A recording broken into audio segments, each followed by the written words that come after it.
Hi, I'm Goose, and welcome back. Today, I have a very special episode for you guys. I took some time and I sat down with Nice Name. If you don't know who Nice Name is, he's a geologist. He does a lot of geology and color theory videos in Minecraft and has an absolutely amazing channel. Really recommend checking it out if you haven't already.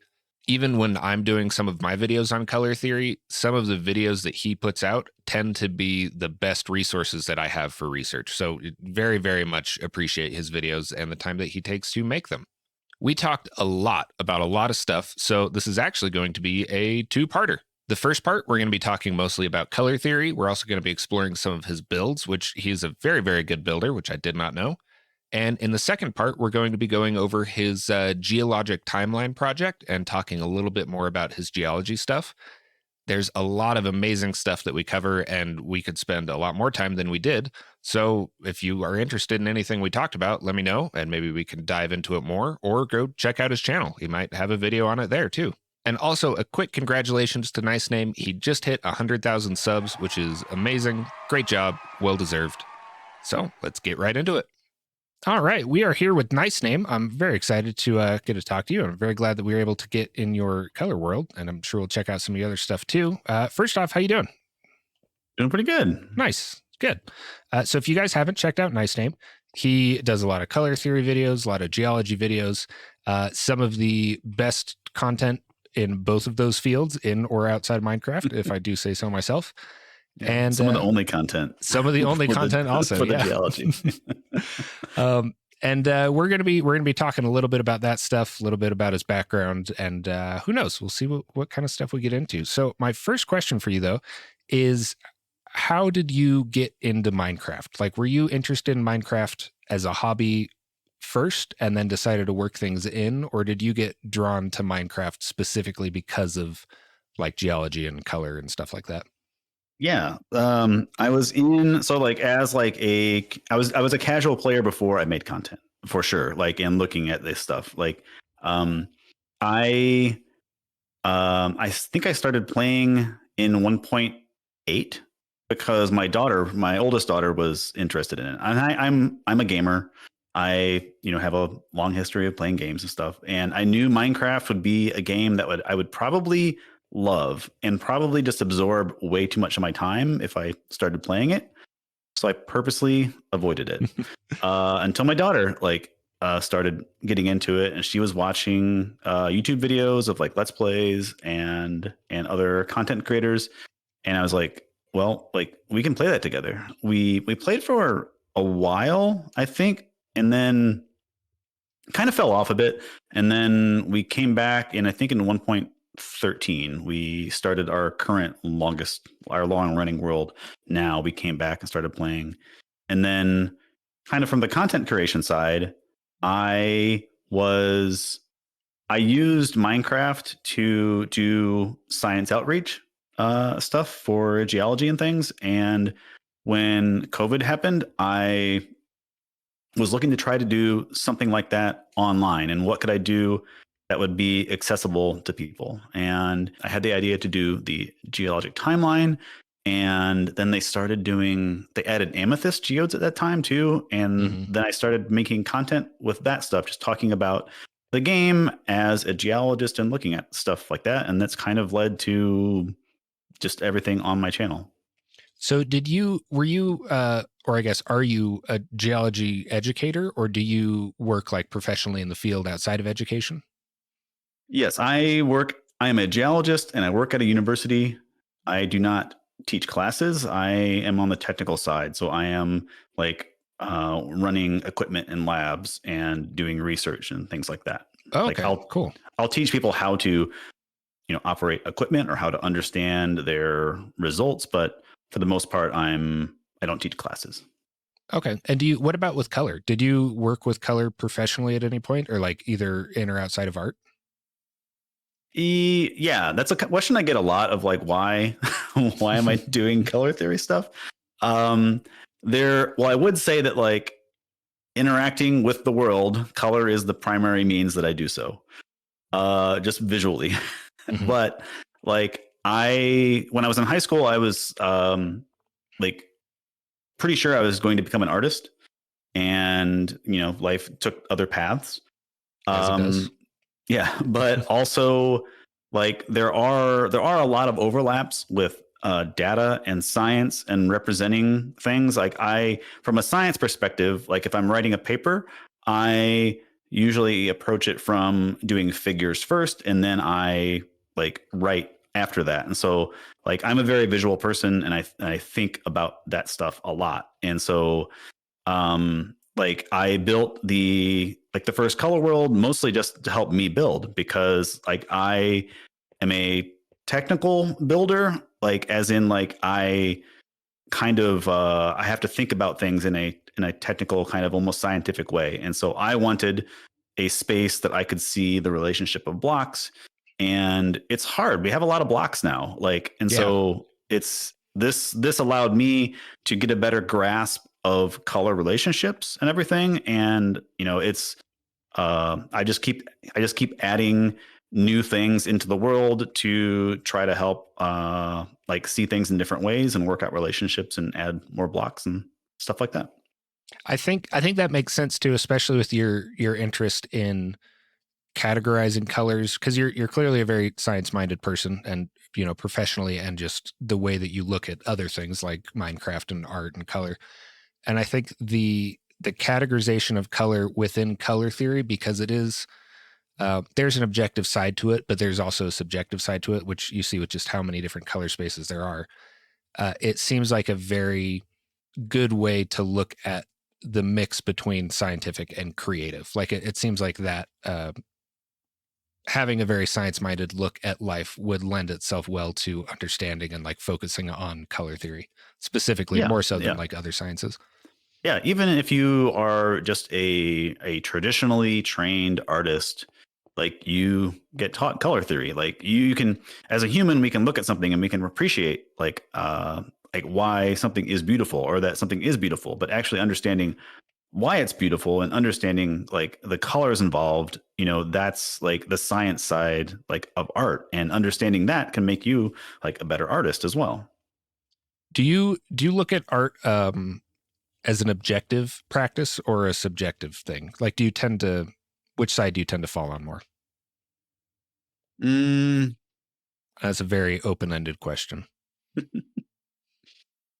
I think that like I will see something and I will appreciate it, and then I try to look at it from like a more like objective perspective to see like whether or not why do I like that? What are the things that are there that make it work like for me and things like Mhm. that?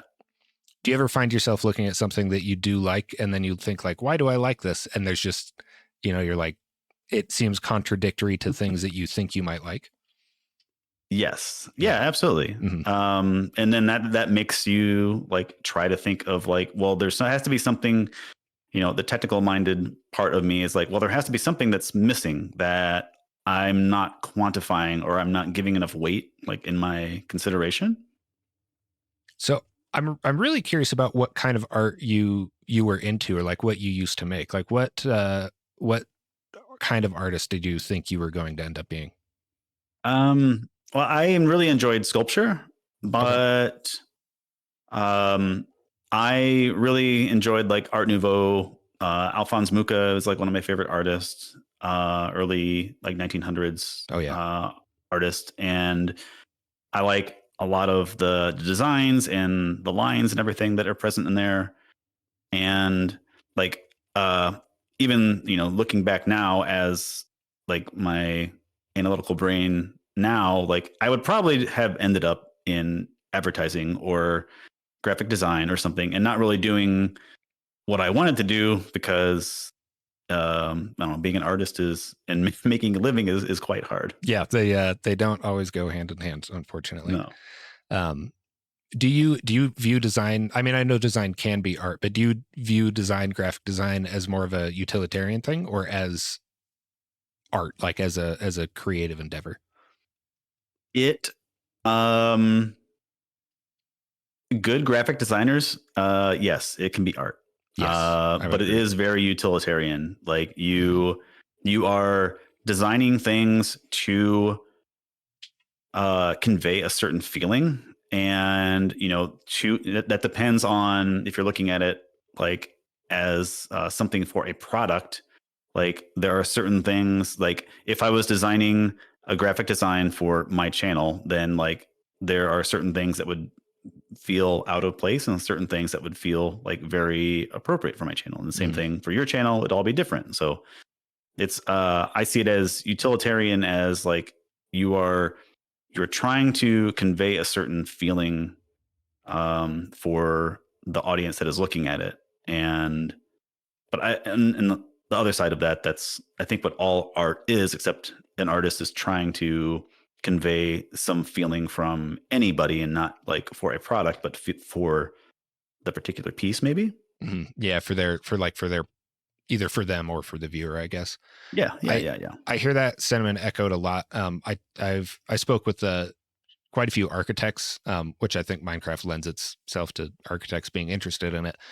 And there's a lot of discussion of when does architecture cross the line between engineering and design and become art? Because it is something where it's like, it doesn't matter if you want to make it look a certain way. There are certain rules you have to adhere to, otherwise it'll, physically won't stand up. It's a very interesting distinction for a lot of people to try to make between, like, where do I put the line between, am I designing something because it theoretically works, and where am I putting like my own artistic intent into it? Yeah. And I would say the architecture has a lot of, besides like a lot of architects, a lot of people building in Minecraft looking at architecture, like it's a very similar thing of you're working with a limited palette, whether or not that's colors, but just design properties, because you have to, actually have it physically work in the real world and support itself. And so like, same with Minecraft, you have like your limitations with actual block palettes, but there's a lot of carryover between like what you would like to build and what's physically possible in the real world, and versus Minecraft. Do you still sculpt at all, just as a hobby? No, not really. Yeah. Do you wish you don't did? have time? Yeah. The kilns are very expensive. Yes, they are. Yeah. I'd love to look through some of the setups you have. I think so. The first video I ever saw of yours was you going over OKLab as a color space, which that was my introduction to OKLab. That was something I wasn't familiar with, and I think that's the most people's introduction to OKLab. I think for a while, too, if you Googled OKLab, like my video was one of the ones that would come up. Like there would be like the creator of OKLab, and then like a link to my video underneath that. It was when I was doing research for some of the color theory deep dive stuff, when I was talking about color spaces, your videos very consistently were the most concise and consistently good information that I could find on them, which was fantastic to be able to like, see it in context of what I was working on too. Thanks. Yeah. I'm not like patting my own back, but I agree. When I was doing the same thing, one of the reasons why I started making more of these videos is because there's a lot of data out there about color theory, but I don't think it's presented very well, and especially not to a layman that's trying to understand like parts of it. And so I've come to find out that I'm like, one of my skills is being able to try to get data into, or information to a group, and getting data into, how do I say this? I guess just being a good educator. You're like teaching people. Yeah. You're a good that presenter. Don't know something. Yeah. I can relate topics. I can find places to bridge knowledge gaps from one thing to another. And then usually that I can hang a lot of that on Minecraft, because it's something that's relatable to nearly everybody. Everybody, the player base is so large. Even if you haven't played Minecraft, like you basically know about it, like if you're under a certain age or so. I agree. Yeah. And I think you deserve to pat yourself on the back a little bit, because you just hit 100,000. That is no small feat. That is definitely worth patting yourself on the back. Yeah. Thank you. Yeah, absolutely. So I'm traditionally trained with art, mostly with painting. And I think that, which this is one of the reasons that I want to do color theory as well, is that even for people that I know that are in the field that do it, professionally or semi-professionally, there's this kind of like mysticism around color theory, that it's this super hard thing to understand and that it's like the set of rules you have to follow.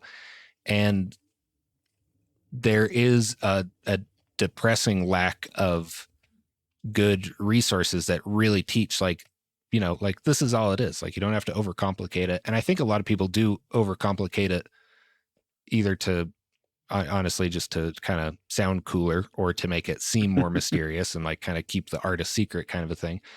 But it is a very, very useful set of tools that, just like any other scientific thing, that you can use.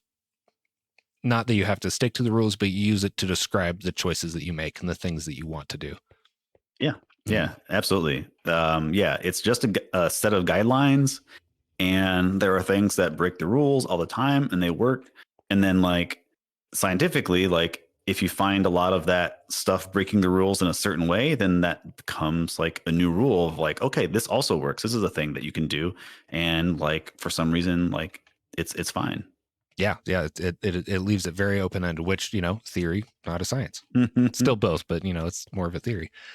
So I think something that really makes your channel stand out, even outside of just the content you make, is your use of commands and your resources and the, all of the automation that you have.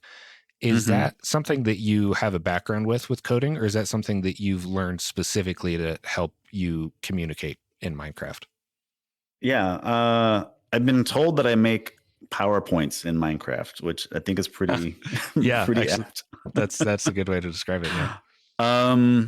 Yes, I don't have a like a programming background. I've always like been pretty computer savvy, and you always come across like, the need for doing like this and that. And there's in geology, there's a lot of, I'm sure other sciences as well, a lot of the other programs that we use that are pretty like niche programs, they will rely on like Python scripts or other things like that. And so having like a general understanding of like just logic, goes a pretty long way. And when I like first, like if I was not like doing content creation, like on YouTube and stuff, um, I love doing redstone stuff. And so that, like that logical part, like of that, like I love, and that's kind of like a little bit of programming, things like that. And so no, I learned about data packs about a year ago. And so before that, I was doing like a bunch of command block stuff. My original, I think the first or second version of the color world, like behind the wall back here, there was just like, it was just filled with command blocks, and it was all just chain command blocks, and it was all done like in world, and like every single thing was like hand typed out. And I have since moved on, so like all of the stuff for this world, like command wise, is all generated with like a Python script now. So I can convert the texture files into OK Lab, and I can do a bunch of math in a script and everything, and then it actually generates the commands like for me. So when you're working with builds, you're always looking at like what angle are you actually viewing the build from, and blocks don't have the same texture on every side. So if you only want blocks that have the same texture on every side, you can select that. And then this is basically the most like generic blocks that have the texture on like every single side present. And you can further like add and remove like blocks from this. So if you wanted to do glass, you can only show that if you only want to show what the glass like is present, or only show blocks that are affected by gravity, because if you're building a ceiling, maybe you don't want gravity affected blocks, something like that. If you don't want blocks that are affected by light, you can toggle that on. There's the coral blocks also, which are really great for like vibrant stuff, but you have to have water. So maybe, just all the blocks that like all the different categories of blocks, at least the ones that I am recognizing. Yeah. And then you have to fly towards them because they disappear, which is why you don't want to use them in certain builds. I forgot they were entities. That makes sense. Yep. So all these little caveats that I have, like we have for, when we want to use blocks and don't want to use blocks. But if you're unconcerned with that, you can turn. I'll leave the creative and the chiseled bookshelves off because they're kind of really special use cases. But then you have like this is kind of the complete block palette that we have for blocks that have a full texture, like a full 16 by 16, texture side. Okay, so like excluding like lectern, things like that. Yeah.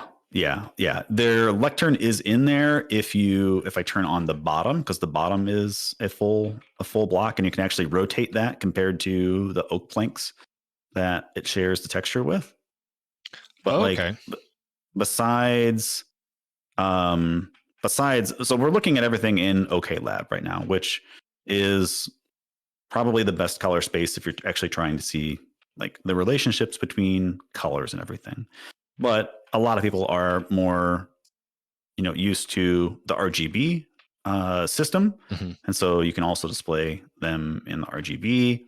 And then if you do any like color picker online or in GIMP or Photoshop, then that's HSB or HSV, and that is this kind of like orientation where you have the middle part is white to black, and then you have the colors in your color wheel going around the outside.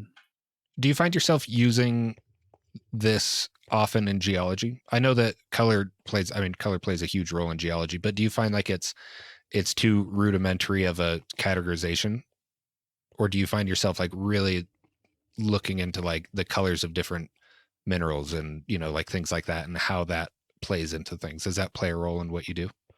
I mean, not this, not in the Minecraft, but in geology, looking at color theory, like, yes, there are a certain aspects. We use what's called an interference pattern, which I can send you a file that you can actually have like a graphic up. But we use what's called an interference pattern of like polarized light, that we cut a rock down to like thin enough that light can go through the minerals, and then the polarized light changes color based on the birefringence of that mineral, and we can tell what mineral it is by what that light changes to. So that's one of the ways that we use light in geology.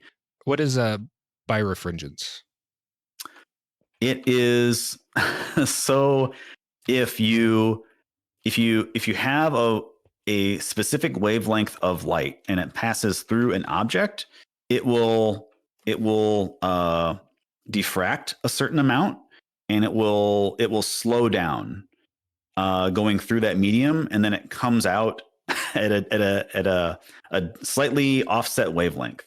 Okay. Okay. There's at some point I will be doing a video on it, and then I'll be able to eloquently talk about it. It's also called thin film interaction.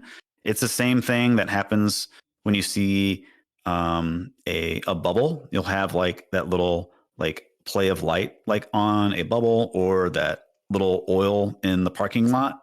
It's not a rainbow. It's a different orientation of color. And that's the same property that's happening in that as well. If that didn't totally make sense to you, that's okay. It also took me a second to wrap my head around it. And I wanted to take a second to recontextualize things so that it made a little more sense. I'm not going to go too much into detail because, like he said, he's making a video on it too. And if you really want to learn the nitty-gritty details of it, I'll leave that to him, since I'm sure he can explain it better than me. You'll just have to go check it out once he posts it. When light passes through transparent materials, it can change those wavelengths. And different materials change those wavelengths in different ways. In relation to the examples that Nice was talking about, they use this technique to see different minerals within a rock sample. This right here is an image that Nice sent me of a thin section of rock with white light passing through it. You can't really tell what piece is what mineral, but when you view this through a polarized lens, you can see how different wavelengths of light traveling through different minerals became polarized in different ways, and they appear as different colors. They have a chart that they can then reference, and they can see which color corresponds to which mineral. This is a very tricky way to be able to see the different kinds of minerals within a rock without doing a chemical test on the substance itself. Here's a quick clip showing the same sample viewed through different filters of polarized light as well. These samples are ground down incredibly thin, all the way down to about 3 microns. For reference, a human hair is about 80 microns thick. 3 microns is closer to the size of some bacterium, and about half the width of a red blood cell. And I also thought this was kind of funny. The machine that they use to cut these thin sections is called a thin section machine. Very aptly named. I'm working on another video, actually, color theory video today. I was doing some work on, but I did add median and mean to this. And so if you are looking at a build from far away versus up close, this is more dealing with the average color versus the dominant color. So these are all of the blocks arranged in a color wheel.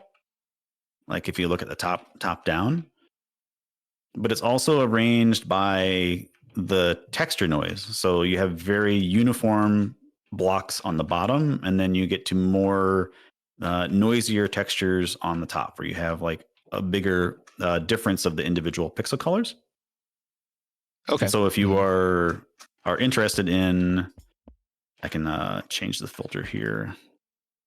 And so as I increase the filtering, it will basically only show really, more uniform blocks and everything like that. So that's cool, man.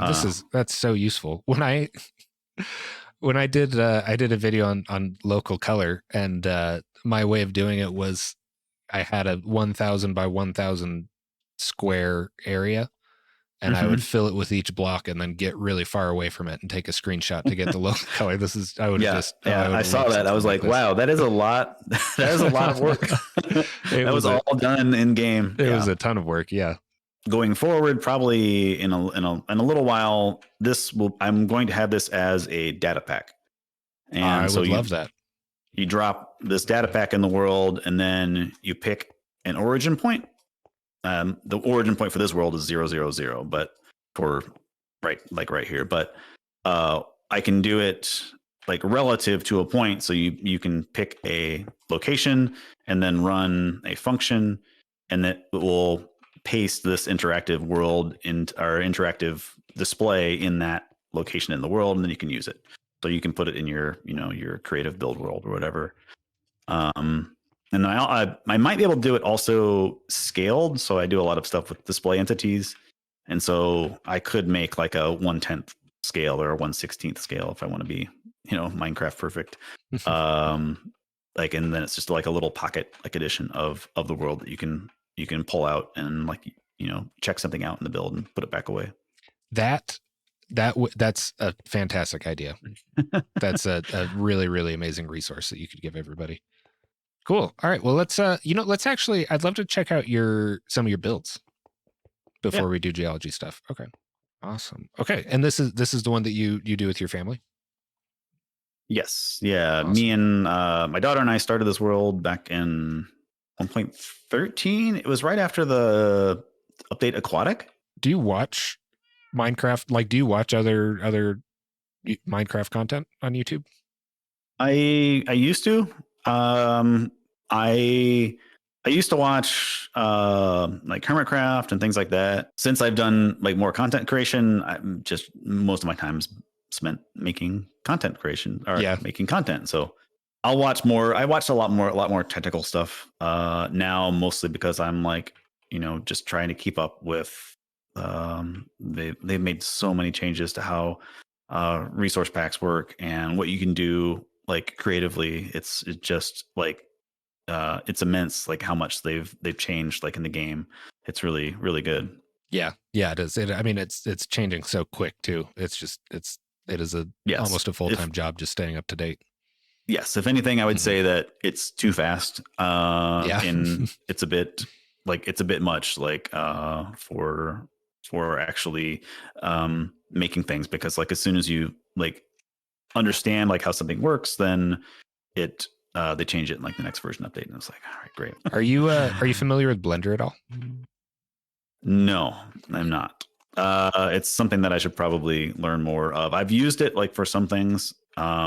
It's a sharp learning curve, but it is. I used to be pretty into Blender, not like anything crazy, but I was, I was learning it for quite a while.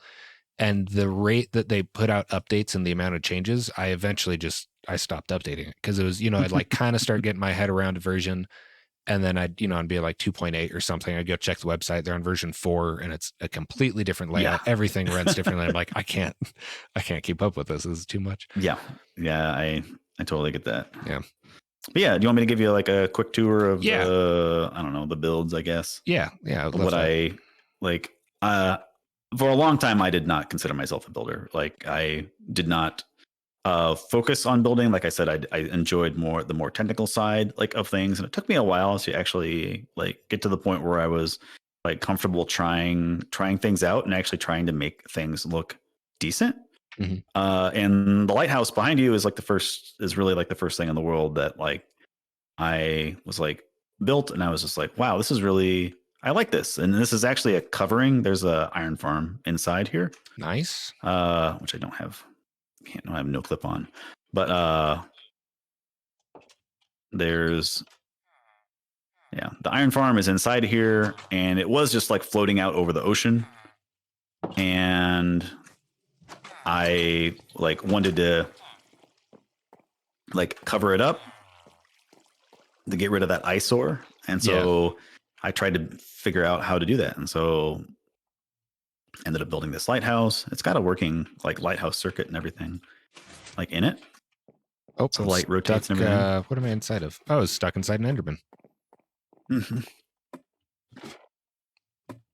Oh, okay, nice. I feel like a lot of people start with lighthouses. I don't know what it is about them, but I feel like it's a very accessible, interesting build that like, it includes color, it includes structure, it includes some redstone. I think they're really good. It's like it's a great starting build. Yeah, absolutely. How much time versus like how often do you still play in survival? Do you still spend quite a bit of time in here? No, I don't. No. A lot of my time is spent, like I said, making other videos and stuff like that. So not as much as I would like. I would prefer to like. I really initially wanted to do like a survival episode like every couple of weeks, and that just is not possible with like how I do everything else and just life and everything. Yeah, it takes a lot of time. This is a really nice storage room. Yeah, I love item sorters, and this is great. And so this is my item sorter, one of my pride and joys. But I spent a lot of time down here doing like getting ready for builds and organizing all that stuff. It's got bulk. It doesn't have bulk storage, but it has like your really common blocks, and then I have like a multi-item sorter for like the varieties and everything up above, like all that stuff. Oh yeah, man, this is that's so cool. I love it. I always want to do something like this, but I know once I get it done, I'll be so burnt out on doing it that I probably won't play much anymore. And I'm like, it's just not worth it. Yeah. Probably none of this would have happened if it wasn't for COVID. I mean, we had a lot of time to do things. Mm-hmm. But my other huge build was my Nether hub here, and so it goes down into the lava. So I like replicated a basalt delta. Nice. That I'm still incredibly happy. This was like, I started working on this and I really didn't feel it, but then they added deep slate and the deep slate variety blocks and everything. And that really worked like for me, just like with the Blackstone and like the deep slate and all that stuff worked for me. But yeah, it spirals like all the way up, and then in survival I broke I don't know how many hundreds or thousand blocks of bedrock up here. But oh my gosh, I wanted an actual opening like up to the ceiling like this. And so I built like this tower top up here, which is a duplicate of the overworld tower, just like palette swapped for different stuff. Hey man, I got to tell you, you are a very good builder. These are fantastic, especially for survival. These are very, very awesome builds. I often overreach what I should be doing in survival, because like it's so easy to just do things in creative. But now, yeah, if you go through here, this is the top portal that you saw from the top of the tower and everything. But yeah, so another thing I'm kind of proud of is that like I have themed Nether tunnels, and they're based on the biome that they go through. Oh, okay, nice. I can show you one of the other builds that I first did that I was like realizing like, oh, like this is fun. This is fun to build and like design and decorate stuff. I don't know if I really challenged myself, but I decided to try to build something that was all out of the blocks that you got from the farm. Oh, okay. Oh, yeah. Ah. Oh, So, this is awesome. So I did like a stair step kind of design. I wanted to preserve the original structure a little bit, but expand upon it. And so I never really got around to designing. I'm horrible at interiors, by the way. Exteriors I like working on, and I really like geometric shapes and things like that for exteriors. My daughter is a lot better at interior stuff, but we were gonna like come back here and do an interior for like all of this, and we just never did. Yeah, but I like it. I mean, especially with farms, it's like, it kind of fits having it empty too. It's just a good. It's utilitarian. Yeah, we can go back. Are there any builders that you look at a lot, or that you're like, oh, like that's the kind of stuff I really like or really enjoy? Or is it more of just kind of what you happen to see? Yeah, it's hard to find that balance between like there are, on the creative side, there are, fantastic builds and builders that you can like find. And then the goal is to try to find the best looking stuff that works in survival still. Mm-hmm. B00 is an amazing builder, like hands down. Like there are like great things that he does, like innovation, I would say, of like, trying some things out. I really liked where he was going, like it was probably over a year ago, but where he was doing a lot of texturing on flat surfaces, where basically painting on like relatively flat structures and then giving them the appearance of artificial depth. That's a really cool method and something that I wish I could do like more of in my own stuff. Him and I had quite the discussion about getting rid of single block overhangs in when we were doing one of the bakery builds, and he's very, very adamant about people getting rid of them and doing flat texturing now. The next one that's going to go is overhangs on roofs. That's my roofs. I vow to get rid of overhangs. I think they're just going to get bigger. No. Yeah, I think people are going to start doing like five blocks for an eave on their house. 20 blocks deep. I don't know what his opinion is, but I think that he has an opinion on this because of his builds. He rarely uses stairs for roofs. Like he uses a lot of full blocks and varies those blocks and everything like that. And while we're standing on this very stair step roof here, I very much support that. And I'm on the side of we don't really need a whole full palette of stairs and slabs like for builds to work. This whole roof, I will say that this whole roof was all copper based because we all did it like with unaged copper, and it was kind of a measure of us like progressing in the world because we got to see it age and everything. Oh yeah, there's still some that hasn't aged yet, just a little bit. Yeah, yeah. With the lightning rod, it actually de-ages. Mm-hmm. Yeah, other stuff here, like this is a build that my daughter called this Llama Town. She built a specific house based on the palette of all of the carpets that are on the back of a llama. So there's 16 houses for each color. She tried to stick to a palette and everything like that. The interiors are all done. Just again, doing interior work is like incredibly hard. It's a very different mindset. This is awesome. I love this. That's such a cool idea. Yeah, she was. I was talking to her the other day. She wants to go back and kind of look at some of the builds because, like, they've added more blocks. And I forgot there was one of these houses. I don't remember which one it was that, like, she was like, "Oh yeah, like they added all these blocks, and it would be great to like go back and do this because this is before copper." Yeah, so before copper was added. Okay. Yeah. And yeah, everything else we've had since then, before Deep Slate and all that stuff. But I love this one. This is a great palette that I don't really see a lot. which where you at? The prismarine roof with the the green wool and the yeah spruce. Yep. One of the things I really am adamant about with the world is not shoving NPCs into little boxes. Yeah, having the like villager prison. Yeah, and so it's difficult. They don't make it easy. No, but they don't. I tried to. This whole library has every single librarian for every single trade, and they have their own little spot, and they're spaced out, and their sight lines are controlled so that they don't spawn golems for the most part. I think I found one in here like the other day or something like that, but yeah, for the most part, they all have beds. They all they have a higher quality of life than most trading halls and everything.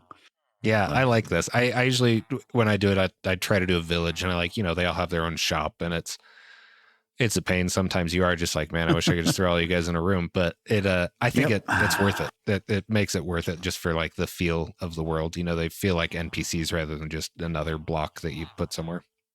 Yeah, I agree. Is this a working clock?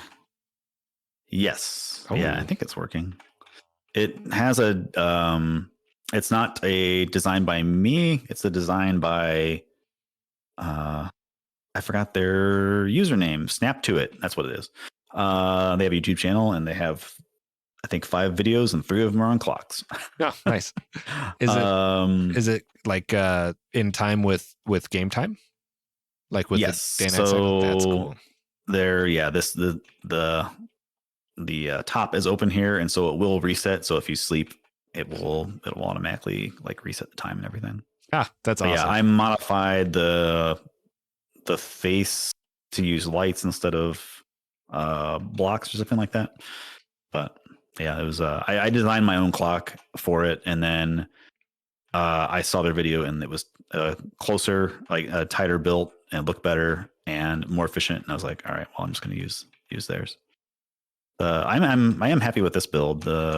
It's called the House of Wit, but it's my little build where I keep track of things that I would like to do in the world. And so I have like, these are kind of divided up into different sections. I don't have them labeled for what they are, but these are future projects and things like that. And then we did collect a nitwit from every biome. And so even the nitwits from the jungle and swamp that don't have villages, like I made a nitwit farm. I made a zombified villager farm, and I built it on the boundary between a swamp and a jungle. And then my daughter and I like boated those all the way back here. But this is basically in the lore of the world. These we have a bunch of nitwits that run our town, and I have a redstone contraption down below that I put a bunch of like basically the goals for the server into, and I press the button, and then it spits up a randomized task to do. Oh, that's amazing! I love that so much. Yeah, this is cool, dude. This is a really, really awesome survival world. I really like this. Thank you. The latest video that I just did too was about this. Oh yeah, about the stave style church. Mm-hmm. Yeah. And for all of the clerics and everything to go into. The detail, these spires are really, really nice. Thank you. This is so one of my friends is as a YouTube channel, Dingy Fried, and I was struggling with this build a lot. I liked lots of it, but there were some things that just wasn't working for me. And he probably taught me one of the most valuable lessons that I've learned recently about building. And I was kind of building this in isolation. Like the building was just by itself. And he was like, well, what biome is it going into? And he, in my color world, he plopped it down in there, and then he put it in the biome, in the appropriate biome, and grew some trees around it. And adding like the green around it, like added that contrast that really made like it fit, like it worked a lot better. And that helped like cement the palette down a lot. And so he had that contribution, and he had these little spires with using the lecterns, and also the stained glass to add that little bit of contrast like in there, to make the oranges and the reds like really stand out. Mm-hmm. And that's all we have time for part 1. Part 2, we're going to be going over his geologic timeline project, which is very cool. I'm very, very excited for that to be completed, and it was awesome getting to talk to him about it. I'm excited for you guys to see the video. If you guys enjoyed this, please consider going and giving a sub and liking some videos from Nice Name. He puts out some amazing content. Go watch some of his other videos. If you like my stuff, you will love his stuff, I promise. Also, if you like this and you're not subbed to me, sub to me. That'd be cool too. I would also appreciate that. There is a link to his channel down in the description. There's also a link to my Discord in the description. And also a huge, huge thank you to my patrons. You guys have been amazing for sticking with me for as long as you guys have. I really appreciate it. If you guys want to support me on Patreon, there's a link for that as well. And also, I have a very, very exciting live stream thing coming up soon that is a secret. Some of you guys know about it, but for the most part, it's a secret. So if you guys want to get some heads up on that, join the Discord too. There'll be a special stream on just the Discord as well. So go check it out. Anyway, I hope you guys have a wonderful time until I see you next. Have a nice day, week, month, all that good stuff, and I'll see you later. Bye.